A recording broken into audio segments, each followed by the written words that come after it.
Guys, I feel like I could cry. But I'm not gonna my makeup up. I have tried to record this video so many times. I'm just gonna do this. So let's go. Hi family and friends, my name is Jasmine Denise. I go by Denise for those of you who do not know me. If you know me and you know me by a different name, that's perfectly okay. I'll answer to it. But I do go by Denise now. I want to start by saying thank you guys so much for supporting me and taking the time out of your day to visit my channel and to watch this video. I am very passionate about the story I am about to tell you. It is one that I've obviously tried time and time again to put out there, and I've kind of talked myself out of it. This is a story that needs to be told because somebody needs to hear this, and so I am just going to put my pride aside and put my my desire to be a perfectionist aside. I'm just going to talk to you guys and put this out here. I do want you guys to be able to get the full story from beginning to end, so I'm going to go ahead and jump into this so that way you guys can actually watch the full video. Because I know I'll drift off on you real quick. So today we are here so I can tell you the story of how I moved across the United States with no money in my bank account in the middle of the pandemic. And it does sound crazy, and the story is even crazier, so stay with me, guys. I'm going to take you back to January of 2020. That was a great year for everybody, including myself. I was not left out. The year really did start so good. I had just started a new job with the state as a case manager. I was excited to start this job because I thought that I was going to be in this position where I could advocate for a population of people who had been overlooked and unheard, and that is what I was doing. But it was stressful. As a matter of fact, it was stressful with a CR. By June of 2020, just a couple of months into me getting this job, my caseload was crazy, insane. I had things going on in my personal life. Who doesn't? And so I felt overwhelmed with the stress and anxiety. My mother is my best friend, so I confided in her about how I was feeling. I remember she gave me the suggestion that maybe I should just come home. I am a very family-oriented person, and I do typically feel very good being around my family. My hometown was close enough at the time that I could just hop in the car and be there in a few hours, and so I took her up on that offer. So that next weekend, I don't remember the exact weekend, I just know it was early June. I decided to hop in the car, I went home, and over that weekend, I was sexually assaulted, not once, but twice, by two separate people on two separate occasions. I am not gonna go too deeply into all the details of what happened. I actually like to talk about it.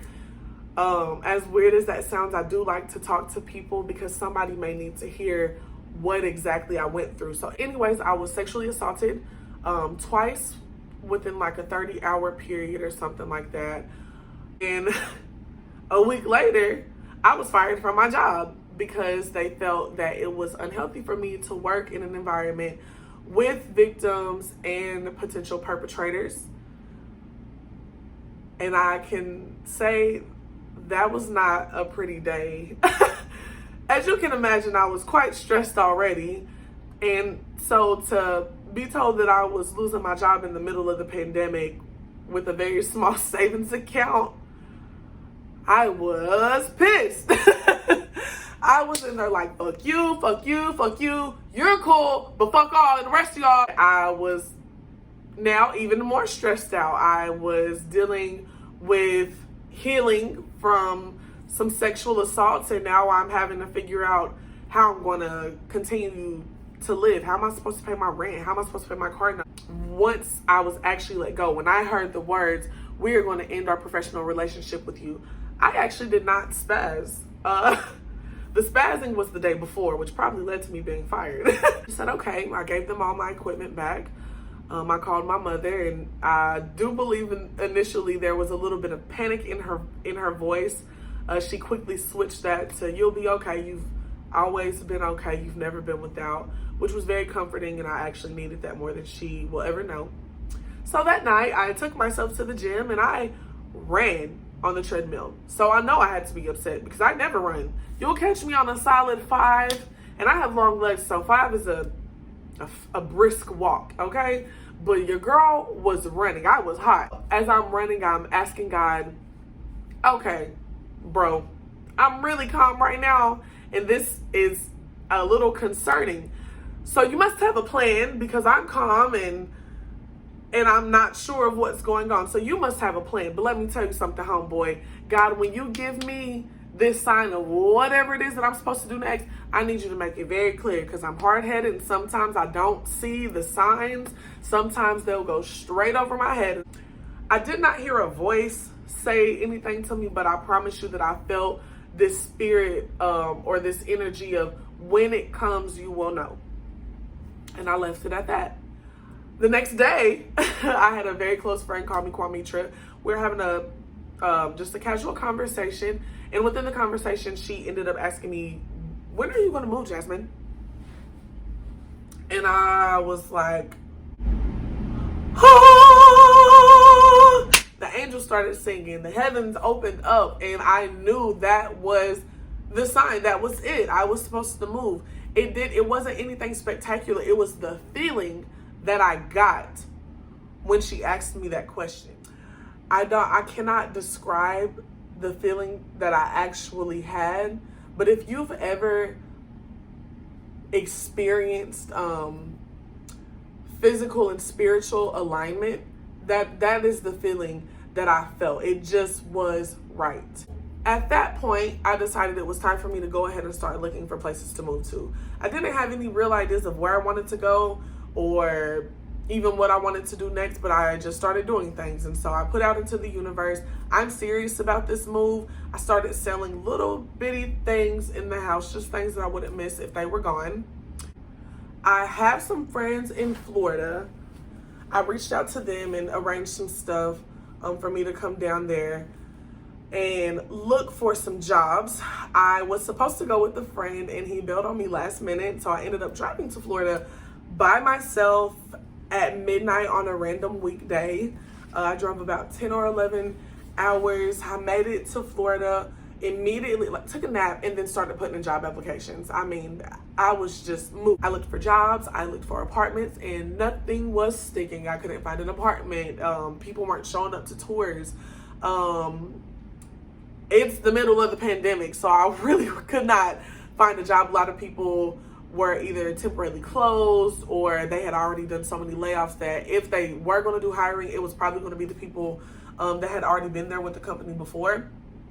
Honestly, even when I tried to visualize my future, I just could not see myself in Florida.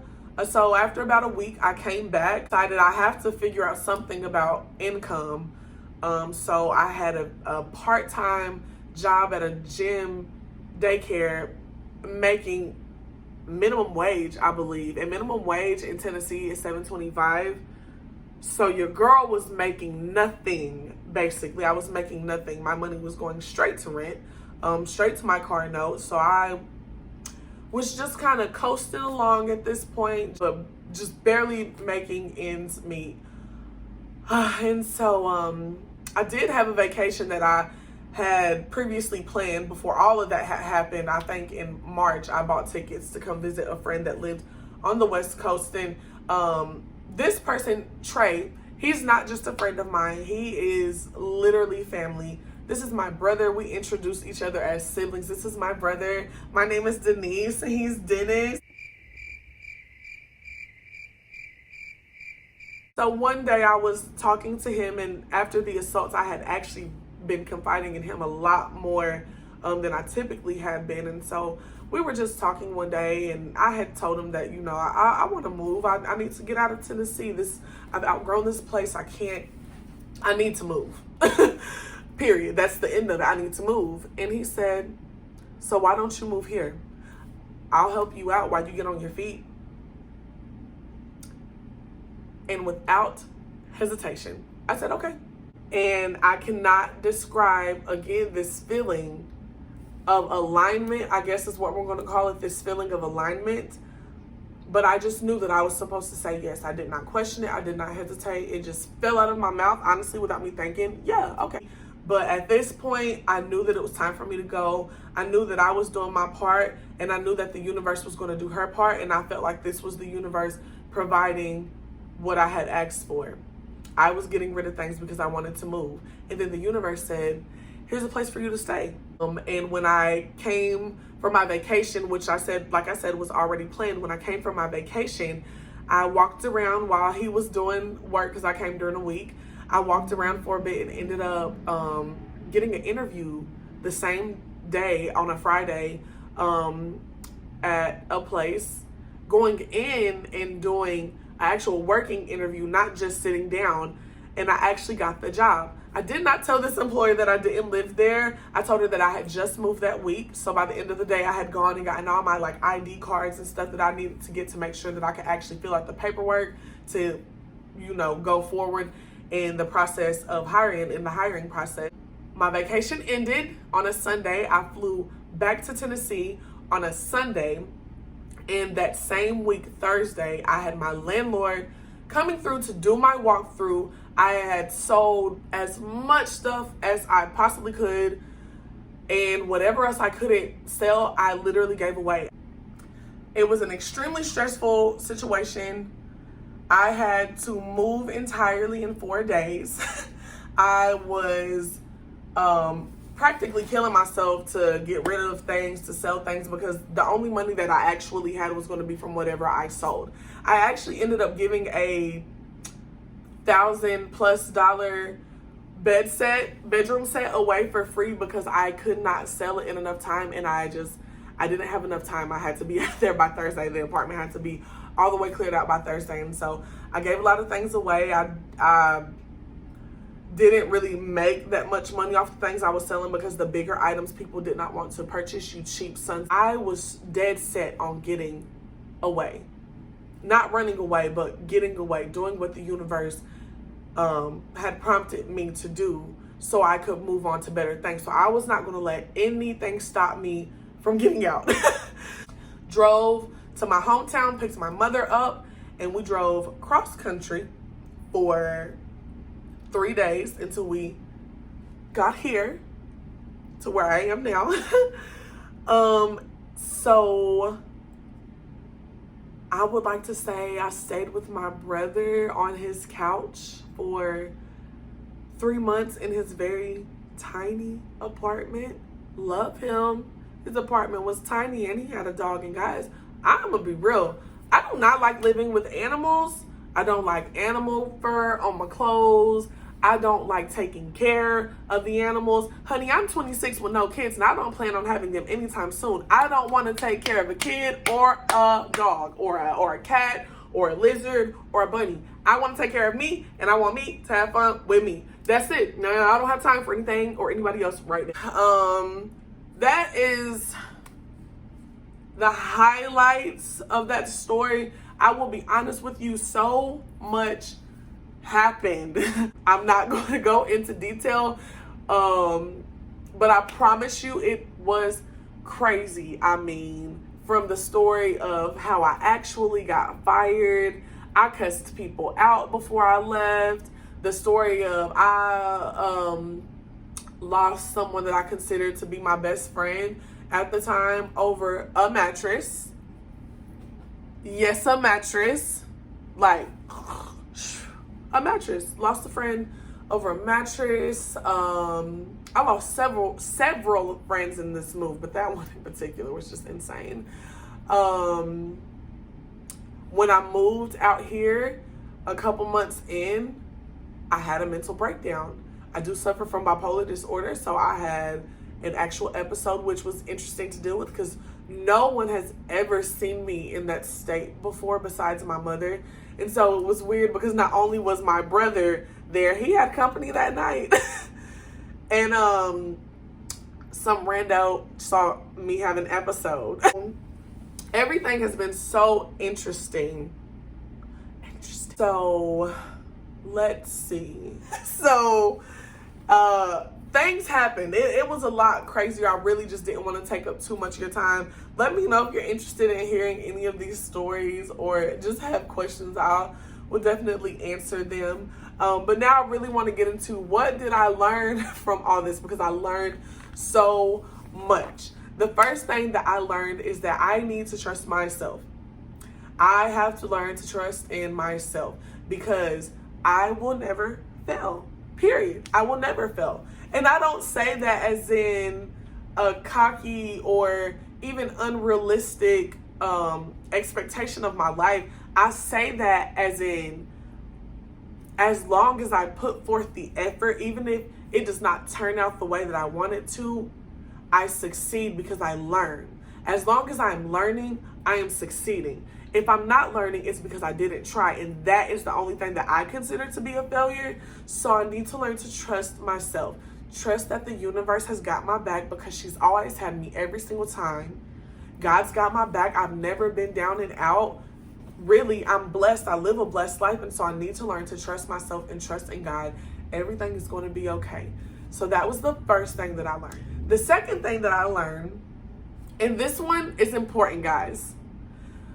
Let go of the negative relationships. Period. I am a healer. I feel so corny saying that, but I'm a healer, and so I have a very hard time letting go of toxic relationships because I want to help everybody. I can help you. I can heal you. I can make you better.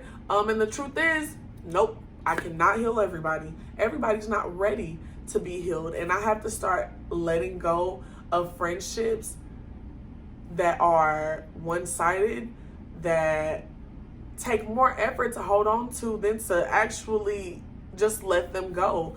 I had several friendships that I had to let go during this time period that after letting it go and seeing what life was like without that relationship, I couldn't believe I even stayed in a relationship or a friendship for that long with somebody who constantly made me feel bad about myself, who just didn't evoke feelings of progression in me. Not to say that anyone is responsible for that, but your tribe is your vibe, okay? Let me say that again.